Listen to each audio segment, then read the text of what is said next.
In order to prepare my family for this assignment, I made sure that as soon as I got my orders, I thought of different scenarios that my spouse can run into where she would need my help. So I give her a dry run of those situations, starting with like a simple thing as getting the oil change for the car. I took her to the place where I get the oil change, usually ran her through the process, and before I left for Lajes, I got the oil change so she won't have to worry about that for a while. And also little things like, hey, this is where you should go to get the tire change, or also this is where we pay the bills for certain things, because in Sumter, South Carolina, not everything is online as far as the water bill is concerned, for one. And then I start taking her every time I would go to pay the bill with her, so she knows how to do that. First anniversary, which was in June, sent my wife a nice chocolate strawberry bouquet, and she was not expecting that, but they do home deliveries, so when she got it, it made her day. It was pretty good. Well, my husband is currently stationed at Whiteman Air Force Base along with my son, and one of the things we use to communicate is Skype. We Skype pretty much almost every day, and every day when I get home, we have a set time so that way we can stay on schedule, and I get to talk to my son, and I get to see him play and get to see him eat, and just interact with my husband. That way he doesn't forget who I am and that he knows who I am. I was able to coordinate with one of my previous coworkers to get them to deliver my husband a barbecue grill. He doesn't have time to cook dinner like he wants to, so he grills a lot on the weekends to prepare. So I got him a new grill, and I was able to call him on Skype and get my friends to bring the grill over to the house, and I got to watch his reaction as he walked outside, and he just looked at me like, hey, is this my barbecue grill? And I'm like, yes, this is your grill. Happy Father's Day. I had the idea to, shortly after I was due to come back, there was a marathon in the town. We were stationed in Little Rock, Arkansas, and I was interested in doing that marathon. And fortunately, while I was deployed, had a fair amount of time to put in that long training that's needed.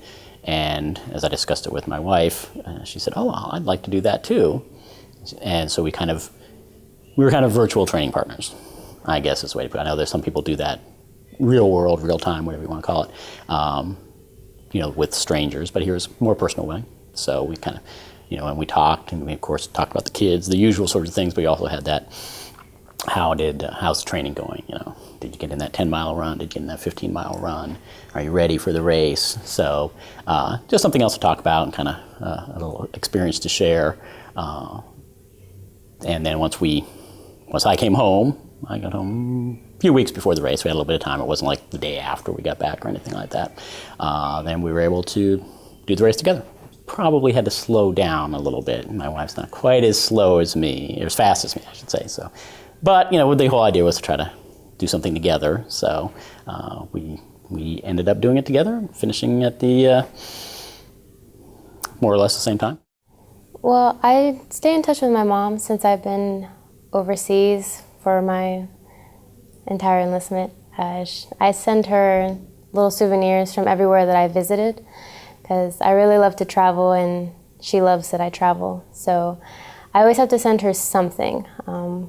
But her favorite thing lately has been postcards. So now I have to send her a postcard because she wants to add it to her shrine at her job, and she'll put it on the wall, and whenever her customers come in and pay their bills and they interact, they'll just come up on the topic of like, where have I been lately and how am I doing, and then they pass on their thanks that I'm serving my country, and she feels really proud, and she always loves the pictures on the postcards. So. Well, I am a single parent, which is a little bit unusual, but we're seeing more and more families nowadays that are single parents. And I was actually fortunate to be able to ask my mom to become my dependent. I went through a dependency determination through AFPC, and I was able to bring her on. Now she's obviously a little older, and she's starting to have a few medical issues, you know, the pains in the knees and the shoulders, and in fact she is needing some shoulder replacement surgery here in the near future. And it becomes a little difficult for her to accomplish, you know, all of the normal household chores around. So we have used technology really to benefit her when I'm not around. Simply calling a grocery store and having them deliver nowadays is something that is available that wasn't available in the past. So those kinds of things can really help line things up to take care of your dependents without any real concern for them to be able to execute those kinds of things. Because I have a ritual that I share with a couple of my really close friends that I had to kind of build because I've been in the military and been away a long time. These friends are from 3rd grade and 7th grade, and so if you do the math, that's a little ways back. Before Skype, and I have no problem sharing this, is I like to play video games. They also like to play video games, so we used to all be able to log on together, but there was no video, there was no chat, you just played a game together. And I kind of think that's how we stayed connected over the years. But then as technology got better, you no longer needed the game or you could get on and actually just kind of talk or be connected. And I do the same with my kids. All three of us like to get online, if weather permitting, and be able to sit outside. We connect by Skype. And we get out on the porch, and my favorite drink is Hennessy. My friend's favorite drink is Gentleman Jack, and my third friend, Gerhardt, he does Bud Light. I can't vouch for his tastes, but we each get what we prefer, and we have a cigar, and it lasts, a cigar lasts about 45 minutes, but it's just one way that we stay in touch because we're spread out all over the world and we can't really do what we used to do. We would have got together at somebody's house. These are old friends, long relationships, and I've been in for 22 years. So for it to stay together, I kind of attribute it a lot to that type of media and that type of being connected because, it can be hard after years away. I mean, you just lose track of some of your friends and the rest. And these are some of my originals, and it's too close to let those go. So this is our way of getting around that. It still works. We still stay up to date with what each other's doing, and it helps all of us. I was able to connect with my husband across the distance over a very special day on my birthday because of his thoughtfulness. While we were 6 months separated during our engagement, he had planned a special something for my birthday. I got up early one morning and we planned to video chat over FaceTime, and he showed me right when I woke up this cake he had made. He made a cake. It was blue and white, my favorite colors, with silver sparkles on it and 2 layers. It looked extremely elaborate, and I was like, wow, that's really thoughtful. I was really happy he had made it. But it was kind of weird because we were apart, and so I was like, well, you made this cake and I won't really get to enjoy it. So I was sitting there a little confused, and a few seconds later, he told me to go answer my door. And so I went to my front door, I opened it, and there was one of our mutual friends, Jonna, and she had the same exact cake that Josh had made. Same colors, same shape, same design. It had an N on the top, just like his did for the beginning of my first name.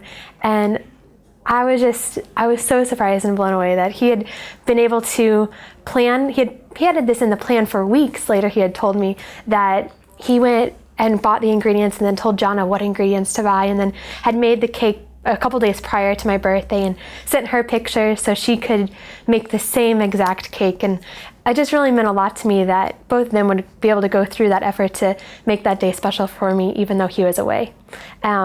I went back inside, took the cake in to the kitchen and cut out a piece, and then showed him via video chat. Then he cut out the same piece, and so we were able to share a piece of my birthday cake together, even though we weren't really. However, we use it more to emails and sending pictures and videos. But one thing that is great for both of us to enjoy what we each are doing while we're separated right now, I have a very extensive hobby. I do dancing. I'm a ballroom dancer. I'm a competitor, and I do performances in Las Vegas, Nevada. So I've been fortunate that he sees all my shows, and he even sees my competitions because somebody will be recording it and mutual friends of ours will send it to him, or they just tell him where he can go online to see it on the site. So that's really, really helpful. What I can do to see him here, he does a lot of the outdoor recreational activities, and they're always going on trips every weekend. He sends me the pictures, and fortunately, through the largest outdoor rec site on Facebook, I check in every now and then so I can see the pictures that he's in. Technology has become such an interesting option now with the military. I recently found out that my mother has terminal cancer, and I don't have to physically leave to be there to be able to meet her needs. She's gone to Stanford for some experimental treatment, and it's really stressful for her to drive to the grocery store. And so instead of her having to figure out the traffic and all of those things, I just deliver the groceries. And then our plan is that I will go to visit her, but she really wants me to wait until she's feeling just a little bit better. But technology has allowed me to meet very real needs from here.